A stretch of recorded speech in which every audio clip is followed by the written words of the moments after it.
Praful Patel NCP से राज्यसभा उम्मीदवार है। ऐसे में अब गोंदिया भंडारा लोकसभा सीट से भाजपा उम्मीदवार को टिकट मिलना तय है। पिछले कई दिनों से भंडारा गोंदिया लोकसभा सीट को लेकर दोनों पार्टियां भाजपा और एनसीपी के बीच खींचतान चल रही थी।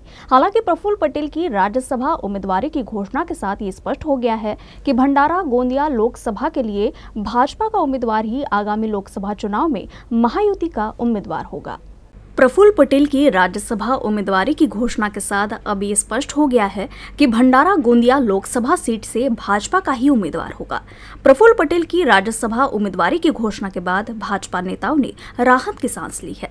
प्रफुल्ल पटेल को शुभकामनाएं देते हुए पूर्व मंत्री परिणय फुके ने कहा कि गोंदिया भंडारा लोकसभा सीट पर भाजपा चुनाव लड़ेगी। इस बात की प्रबल संभावना है कि पूर्व मंत्री परिणय फुके ही भंडारा और गोंदिया लोकसभा सीट से महायुति के उम्मीदवार होंगे। केवल भाजपा ही नहीं बल्कि एनसीपी के नेता भी काफी खुश है। आमच्या इथे पार्टीज ठरवते की हे काही मी ठरवणार किंवा कोणी ठरवणार असं नाही। आमच्याकडे पार्टीचा निर्णय श्रेष्ठींचा निर्णय हा सर्वोपरी असतो। निश्चितच बघू पुढची लढाई कशी होते आणि काय होते।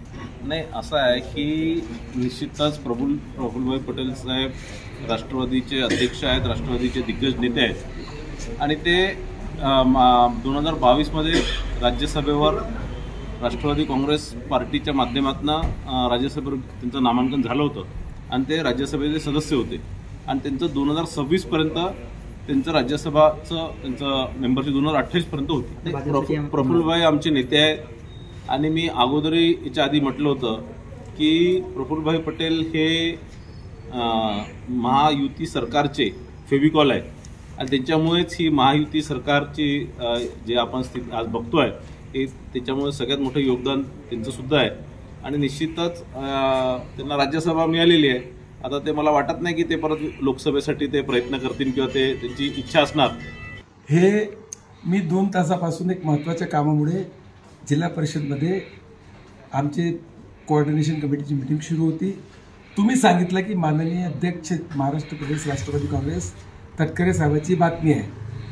जरी असं झालं तर आमच्यासाठी हे एक हर्षाचा विषय आहे। आमच्यासाठी एक म्हणजे खुशीच होणार ना आम्हाला की प्रदेश अध्यक्षाने तुम्हाला तुमच्याकडे जी बातमी आहे आणि तुम्ही सांगतात आम्हाला, तो आम्ही गोंदियावासियांना, आम्ही जे सर्व त्यांचे कार्यकर्ते यांना आम्हाला सर्वांना खुशी आहे। भाजपचा तर मार्ग मोकळाच होता। अगोदर ही सीट भाजपची आहे आणि भाजपच राहणार होती। फक्त लोकांमध्ये चर्चा होती, हा वेगळा विषय झाला।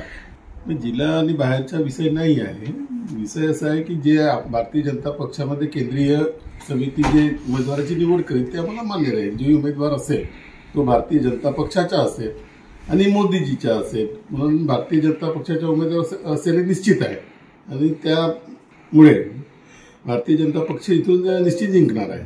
प्रफुल्लभाई पुन्हा राज्यसभेवर येतील। 2030 पर्यंत प्रफुल्लभाई हे राज्यसभेवर राहणार आहेत। त्यांना आम्ही आपल्याकडून भारतीय जनता पक्षाकडून आणि महायुतीकडून फार फार शुभेच्छा देतो।